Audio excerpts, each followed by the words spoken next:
Hey everyone, so today's video is going to be a little bit different and quite a little bit mind-boggling if I'm honest. Somebody I'm friends with on Facebook had posted a note about the Rugrats and it's titled Rugrats Reality with a question mark. And it turns out that there's this sort of theory going on about behind the Rugrats 90s animation program, the Rugrats, about how it was actually kind of a true story and it's kind of a harrowing, quite scary story if it is true. Now this note is really long and it goes on for quite a while, so what I'm going to do is I'm going to read through it and I'm going to stop every couple of minutes to sort of give my views that way rather than just trying to give you all the information at once. So I'll go through it all and give my thoughts and then I'll let you think about it. So it says this is the true whole story. The Rugrats really were a figment of Angelica's imagination. Chuckie died a long time ago along with his mother, that's why Chaz is a nervous wreck all the time. Tommy was a stillborn, that's why Stu is constantly in the basement making toys for the son who never had a chance to live. The DeVilles had an abortion. Angelica couldn't figure out whether it would be a boy or a girl, thus creating the twins.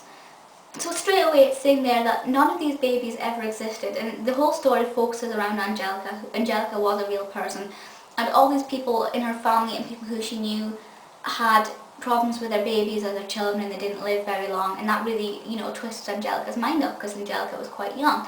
So she really created these people to be her imaginary friends, if you like, thus creating the babies.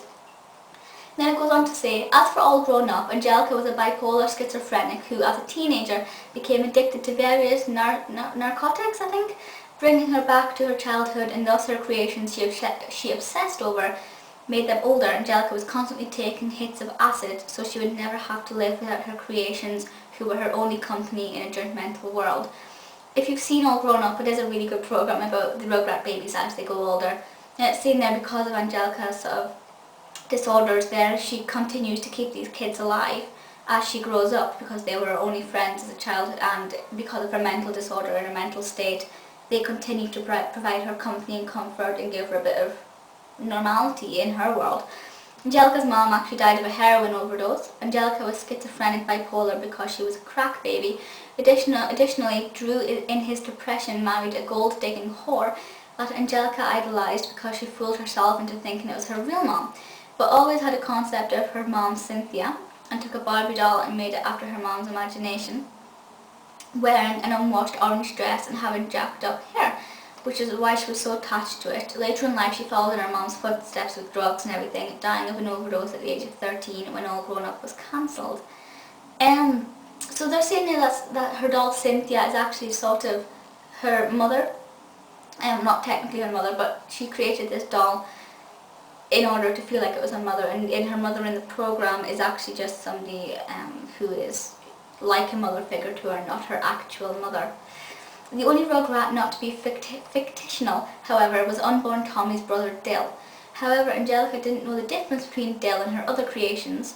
Dil didn't follow her commands, and after endless trying and a refusal to disappear like the others did when Angelica was angry with them, she hit him. And she hit him, screaming a screeching tune. Stu ran in and pulled his niece off of his only child, but it was too late. He had a brain hemorrhage which resulted in a deformation. As he grew up, his damage only became more evident. By the time he was 9 and All Grown Up, he lived as an outcast, being ridiculed for his weirdness and retardation.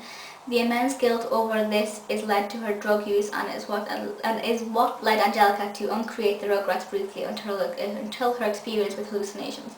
So they're saying there that because of Angelica's mind and because Dil was real and because he wouldn't sort of cooperate as well as her imaginary babies would, she hurt him and it wrecked his life, and she was guilty with that, so it made her drug addiction even worse. So this is quite, if this was a real thing, and if it is a real thing, it's quite disturbing. On a trip to Paris, let's scroll down. Where have I just lost my place? On a trip to Paris to find love, Chaz married a hooker named Kira. He was actually going to marry a different hooker, but she wanted him for his money, who had a daughter named Kimi that was torn from her because she was a cocaine addict. Angelica imagined her from Kira's stories. He lost his mind after the death of his wife and was in denial that she was ever prostitute. Someone's written this quite poorly, but never mind. Upon return to America, Chaz and Kira married and she got her green card. It was actually a really happy romantic story. Kira continually struggled with addiction, but was relatively happy with her life. And Chaz, Susie was actually Angelica's only friend. So Susie was actually Angelica's only real friend in this creation. And she entertained the thought of Angelica's creations for her, but later she became a psychologist and teamed up with Nickelodeon to make the Rugrats. So they're making a children's program out of Angelica's mental state, basically. When Angelica died of a drug overdose, she helped arrange her funeral. Angelica's death was sad because of her addiction. She was expelled from society, which led to a break with reality and even eventual death. She spent the last days of her life in the back of the school cafeteria, imagining friends around her and playing with the lives of her creations. She died March 5th, 1994. So basically they're saying there that Angelica had mental problems and mental disorders, and she created these babies which would have existed but they didn't because of various unfortunate happenings, and these imaginary babies led to the severity of her mental disorders and her drug addictions and eventually her death. And then they created a TV show out of it. Now, I genuinely don't think that is true, because that'd be a really sick thing to do out of somebody's disorders. But if it was true, I think that's pretty insane. Now I'm trying. There's something not right here that adds up about the things here, because it says she died. Where is it? Let me just double find this. Dying of overdose at the age of 13 when All Grown Up was cancelled. Now, to my knowledge, I'm just going to double check this. All Grown Up. It says at the bottom she died in 1994. I don't think All Grown Up existed in 1994. If it did, we'll find out just now. I hold my hand up, I am wrong, but I'm just double checking that just now for you.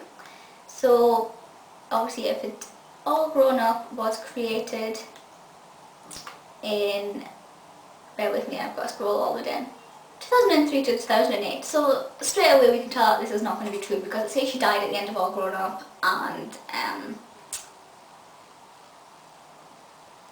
yeah. Unless they mean fictitiously the character died in the programme once it was cancelled. Whoever wrote this hasn't been very clear.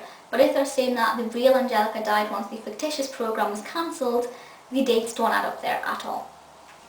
But it is, I just thought it was a really interesting piece, and it kind of makes you rethink television and rethink it would work. You know, if they didn't get the dates a bit messed up there, that would work. That would make so much sense for Angelica. It really would make perfect sense. Everything does sort of connect. Why Stu and Didi were always making, like, well, when Stu was always making toys, he was so obsessed with it because he wanted toys for his son, and why Chaz was just absolutely crazy, and it does make perfect sense if it was true. I just thought it was really interesting and thought I'd let you listen to it, and I will post a link to the post in the below bar so you can go and read it for yourself. As I said, the punctuation's a bit messed up, so it's a bit hard to follow. But that's the gist of it. Please feel free to leave comments and let me know your thoughts, and if you think it could be true, obviously because the dates, as I said, are kind of a bit messed up, likelihood that's true is not very high. I also think there'd be a bit more about it on Wikipedia if that was the case. But please feel free to leave comments and let me know your thoughts. This is something I was really fascinated by and spent a long time sort of reading and trying to piece bits of things together. Really found it quite insightful, yeah. But please feel free to leave comments and let me know your thoughts. That's it for just now, but I'll see you all next time. Bye!